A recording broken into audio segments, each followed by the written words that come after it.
Zealot army. Notice the emphasis on stalkers. We're now getting a robotics facility. KawaiiRice, I think this is a brilliant decision to do this scan right after he's done the aggression. He didn't get the chance to poke up there, see what was going on in his opponent's main, but he did get the chance to scan, so he knows exactly what's up. So very nice defensive play by TTOne, or as Greetorp would say, he's in defensive posture. You could play a drinking game with how often Greetorp says that. Ho! So, we do have this probe moving over here to the Xel'Naga Watchtower. Notice how subtle that is, the fact that he just pops up here before scouting. So important. And we do have more stalkers being produced with warping in, just knocking down these destructible backdoor entrances. Smart play would be to leave one sentry at the front. You don't know that there's any push coming yet. You do have this probe here, but warping in one sentry in the front is a very nice defensive technique if you don't have this probe spotting at the front. KawaiiRice is doing some cute little Marine Marauder, getting the medevac early. Didn't quite have enough gas for stim. But just want to note that before we pop right back to the Protoss. And he is adding on a ton of sentries, stalkers, and zealots. And here's just a general technique. If you open up with this 3 warp gate, and you actually want to make an immortal out of this, switch back to mainly zealots with a few sentries in there, and then you have enough money left over to build the immortal, which is 250, 100, very expensive for both minerals and gas. So that is just a general nice little technique. So here we have TTOne knocking down the back door. Now I know that there are a lot of people who watch this who are in the bronze, silver, gold leagues, or I guess that would be silver, gold, platinum leagues. There's a lot of people who are not top league players. And there was a lot of excellent feedback and buzz about the Day 9 Daily number 121, which focused on silver and gold level play. So I want to say that for a silver gold level player, this is just excellent form, excellent technique by TTOne. You can absolutely do this kind of style where you're going to make a whole bunch of gateways early to do some nice defense. Notice the zealots and the predominance of stalkers early on. And this little strategy anyone can do as well. This is so easy.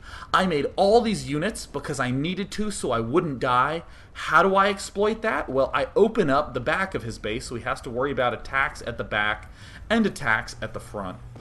Just a nice little normal technique used there by TTOne. Excellent, excellent, excellent play. And this is where this game just sort of becomes awesome. Part of the reason I chose it was to emphasize TTOne's nice early game play, his excellent decision making, and the other reason was just that this game's cool. This game has some sweet stuff going on. So here is the big drop by KawaiiRice, doing a ton of damage. Totally excellent little job here. One advantage of these medevacs. Now, one thing I just want to say by KawaiiRice. This drop, I think, would be more effective on other maps. On this map, the positions are so close, you could just attack anyways. And now we have a base trade coming up. Uh-oh. It looks like TTOne was just like, whatever, I'm going for it. Notice he has 400 minerals. Oh, Terran, because they're imbalanced and their units can fly, he will just happily fly away. All these probes moving in here, not just to do a little bit of aggression, but to do what? Let us know, TTOne. Nexus, thank you. And TTOne doing a nice job executing everything in this main. One of the big advantages of having a largely stalker army is that in bases, there's a lot of clutter, there's a lot of clustering of buildings. It's very difficult to maneuver zealots properly in a base. So stalkers are an excellent, excellent choice if you are planning on doing these big aggressive pushes where you might be in a position here where there's a bunch of buildings you're up against. And KawaiiRice just running away. It looks like he is trying to pull back with some of these medevacs, but he doesn't quite have enough units. So what is the plan here for TTOne? He just had his base hollowed out, like one big ice cream scoop out of his main. What is the good response? This is so smart by TTOne. This is what I call the hallmark of expert play. Perhaps the most important element of a top player is crisis management. How do you deal with an unorthodox situation? Well, in this circumstance, TTOne currently doesn't have a Nexus, so he's just going to comfortably rebuild.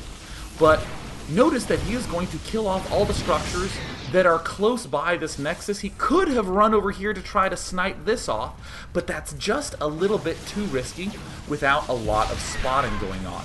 He did, actually, I'm going to back up this replay to point out how clever this was. I'm going to tap my B button.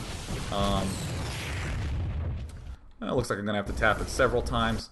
Notice this play right here where TTOne moves these stalkers here to kill this off. But what does he do? He leaves the rest of these units here as a temp defense. He doesn't want to leave this Nexus completely undefended.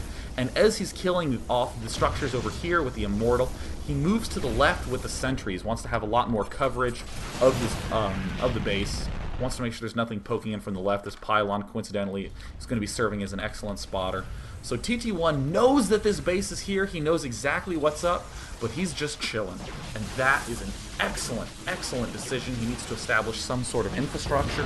He doesn't want to be completely vulnerable. Honestly, TTOne probably at a little bit of an advantage here. As we go to the resource station, we can see that KawaiiRice is being put way into the negative food. So obviously very smart play by TTOne. It's pretty easy in these circumstances to just be so unfamiliar with it that you don't know exactly what to do. Anytime you're in a base trading fight and both of you are having to rebuild, prime target or supply depots. Big, big, big target or supply depots. Why? Because it means you are more comfortable being defensive because there is no big attack coming soon.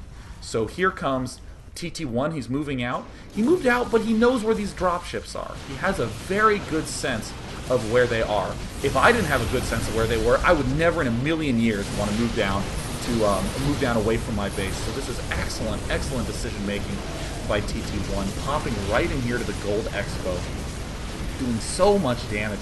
He's just calm, right? It's just very relaxed, laid back, just chilling. You know, he's going to rebuild this. That's his focus. But if he can, he's going to try to do damage. And of course, this is just a nice technique by TTOne. Oh, it appears that you didn't quite kill off my warp gates. Well, let's just rebuild a couple of those. Warp them in right here. Trying to make use of all the buildings that didn't die. And again, that's another thing that's just excellent base management by TTOne. So often when you get your main hollowed out, you just kind of focus on the new main and pretend that nothing else really ever happened anywhere else, but make sure you're aware of the buildings that are left over in your main. So at this point, what should be the emphasis of TTOne's attack force? Zealots and sentries. His opponent is going to be caught on a very low food count. The only way that KawaiiRice can really manipulate the situation to his advantage is by good micro, running, look at this nice little dropship, lift and move play. But if you have sentries where you can shut down walk paths, you're going to be in great shape. You see a lot of zealots coming down. Dislike the fact that TTOne hasn't double gassed yet. I would actually call that a bit of a blunder, but still excellent play going on by TTOne. Again, just sort of zapping everything, and here is probably the most important thing ever. Passive observer. Anytime you think you are at any advantage, I do not care if you think that it's a normal timing push game or if it's a crazy base trade game like this. If you have an advantage, scout all the other bases. If you have an advantage, scout the other bases. You should scout the other bases when you have an advantage, because we're going to see that KawaiiRice gets away with having this expo up here in the Northlands for quite some time. KawaiiRice doing some clever things. Look, he's just, with multiple buildings select, you can have flocks of buildings going to wherever you please. But only now is TTOne beginning to sort of replenish this infrastructure here. Again, a little bit risky to abandon this main for so long. Definitely a touch of a blunder to not be rebuilding these assimilators quite so fast. You heard me say, don't neglect the buildings that are still alive and burning over here in your old base, but don't rebuild in the old base where it's vulnerable. Rebuild in the safest spot possible. We do see that there's a second core that's going to have to be thrown down. That's actually the third cybernetics core that has been built this game.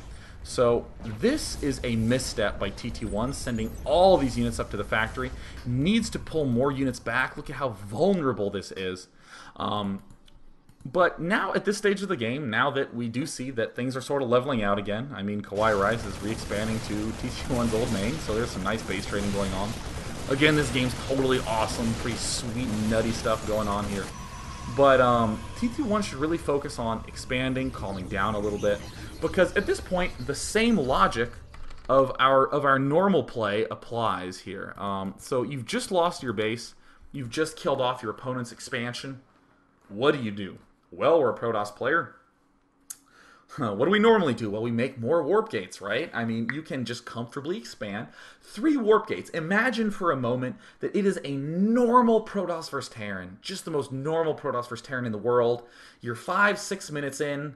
What's a normal opening? 3 Warp Gate, Zealot Sentry. You can do tactics like abusing his ramp, force fielding it so he can't come down. What does that let you do? Expand. If he does move out, you can cut the Marine Marauders in half with the force fields, and you can have your Zealots move right up there. And it's cheap, so you can set up an expansion. That doesn't become less true when you end up in one of these base trading situations. Zealot Sentry, very cost-effective army. So that's one thing that I think a lot of players neglect, is just to think about the texture of their army. Just think about how it feels to have this nice mix of units. Colossus, when is a Colossus good? Well, when we have a lot of bases that we have secured, when we have a relatively big army. Colossi do not do well by themselves, but when they have like other units to back them up, they're amazing. So this situation,